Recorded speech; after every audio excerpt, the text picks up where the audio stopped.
The Amazing World of Gumball is known for its quirky humor, but sometimes it crosses a line into disturbing territory. Some episodes were so unsettling that they were pulled off the air. Today, we're exploring the creepiest Gumball episodes that never should have aired, starting with the puppy.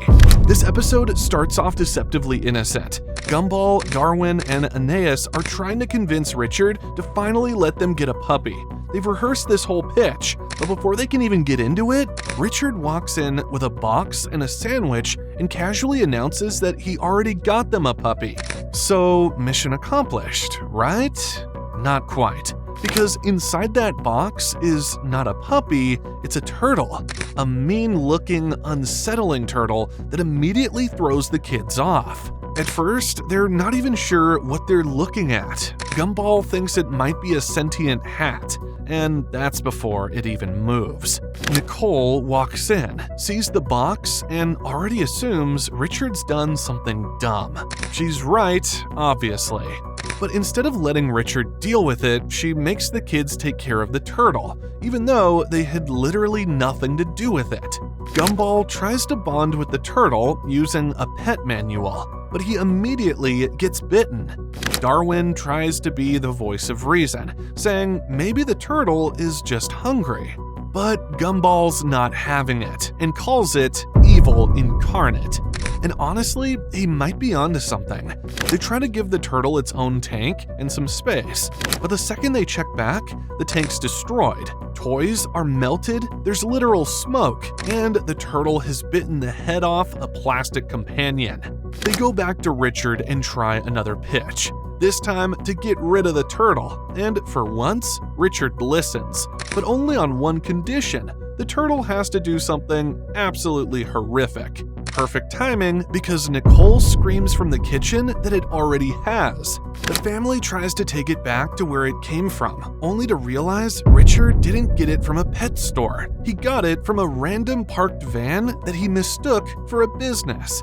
In a last-ditch attempt, they leave the turtle outside in the sun and hold a short funeral by the trash. But then, Darwin sheds a tear, and when it hits the turtle's shell, it springs back to life. It darts across the street and straight into traffic. A car hits it, and the car is the one that's destroyed. The turtle walks away completely fine.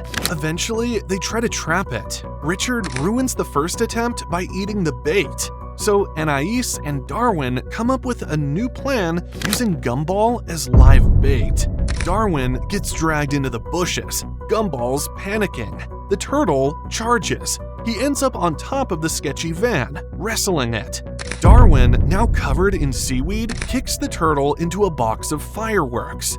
Nicole crashes the car into a nearby pole, which triggers the whole van to explode.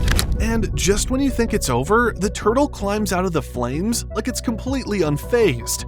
Anais finally traps it under a bowl. Nicole asks how long they have to keep it, and Anais reveals this. 130 years. But that's nothing compared to this next one. If you're already getting chills, hit that like button because we're only getting darker. The joy. It starts like any ordinary Monday morning. Richard and Anais sit at the table, enjoying their breakfast until the piece shatters. Crash. Without warning, Gumball and Darwin storm in, silent, furious, like a storm rolled into the house. They slam their plates down, sending syrup and eggs flying, right into Richard and Anais's faces. No explanation, no warning, just pure chaos. And then they leave. Anais, frozen in shock, tells Richard, "Go hug them." Richard, ever the soft-hearted father, waddles over to them and wraps them in a powerful wonder hug. The boys stand there, uncertain, and then, boom, a massive rainbow mushroom cloud erupts inside the house. Something dangerous, something unnatural is unleashed. At Elmore Junior High, Miss Simeon watches her miserable students through a monitor, her joy feeding off their suffering, while a haunting tune plays in the background. But something feels wrong. Gumball and Darwin are grinning, too wide, too happy. She narrows her eyes. This isn't right. In class, the boys are laughing uncontrollably, singing in distorted auto-tune. Gumball mistakes Darwin's arms for a nose and bursts into uncontrollable laughter, coughing out rainbow goo. Miss Simeon's horror deepens. This isn't just some silly prank, it's a disease. She rushes to Principal Brown, who's bizarrely filming himself. She urgently warns him joy is spreading. He laughs it off. Big mistake. She grabs his camcorder and sets off to prove this outbreak is real.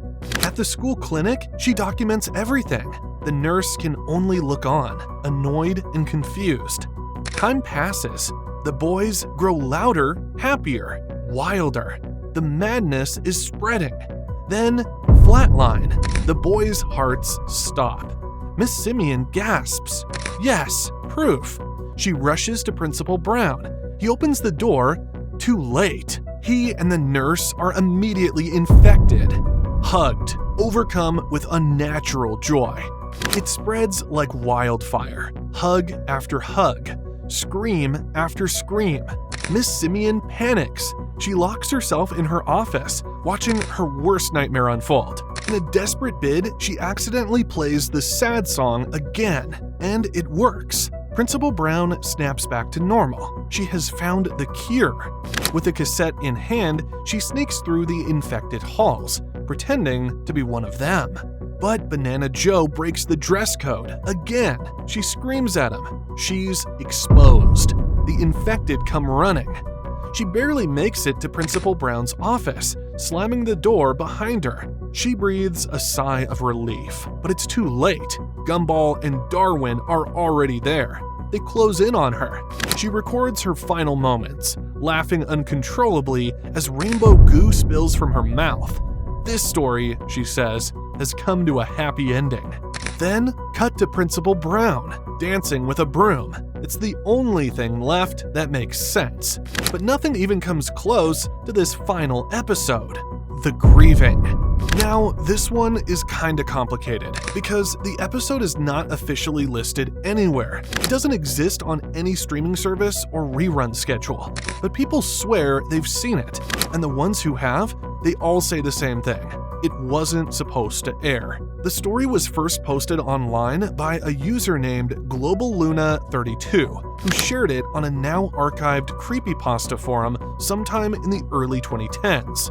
According to the post, they had been up late watching Adult Swim long after the scheduled lineup had technically ended, around 4 a.m., right when the screen was about to fade into static or one of those off-air bumps. Something strange happened. A promo appeared at the bottom of the screen, just white text on black background. No music, no voiceover. It read, "Up next, a special episode of the Amazing World of Gumball." Already sketchy. Why would a brand new kids show be airing in the middle of the night on a block that usually showed reruns of Aqua Teen Hunger Force or Robot Chicken? But the person watching figured, why not? So they stayed tuned, and the second the episode started, they knew something was wrong.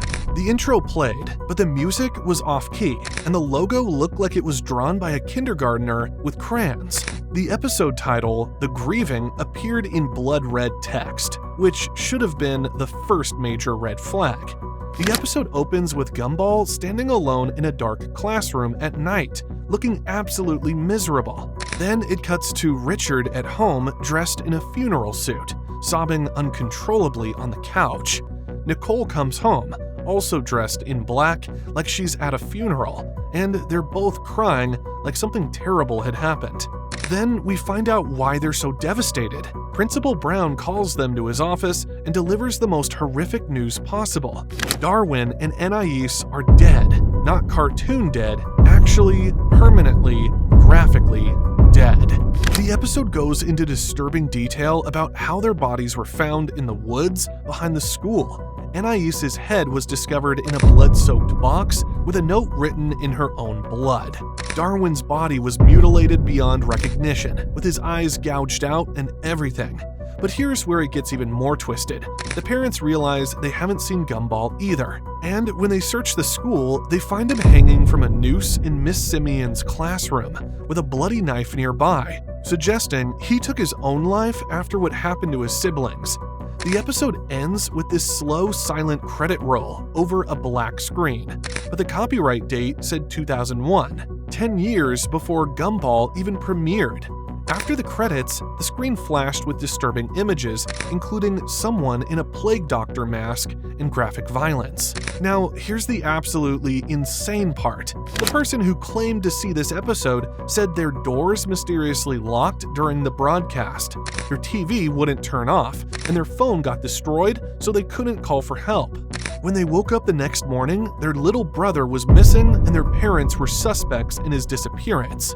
They contacted Ben Bocule himself on Twitter, and according to them, he admitted that the grieving was a real episode he and his friends made as a cruel joke years before the actual show existed. They were making fun of a coworker who had lost a child to a serial killer, so they created this twisted episode showing cartoon characters going through the same trauma. Bocule claimed they buried the episode tape in the countryside, but someone, possibly the actual serial killer, found it, edited it to be even more disturbing, and somehow hijacked local TV broadcasts to air it.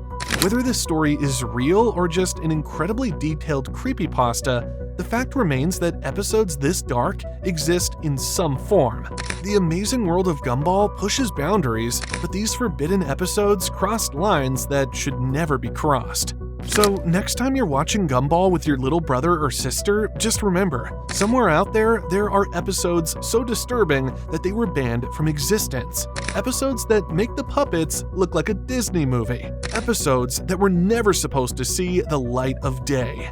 And honestly, maybe it's better that way.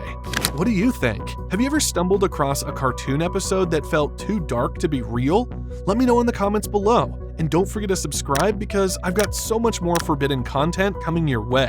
Trust me, you don't want to miss what I'm working on next. Oh, and one more thing. If you ever find yourself watching TV late at night and see a Gumball episode you don't recognize, maybe just change the channel. Some things are better left unwatched.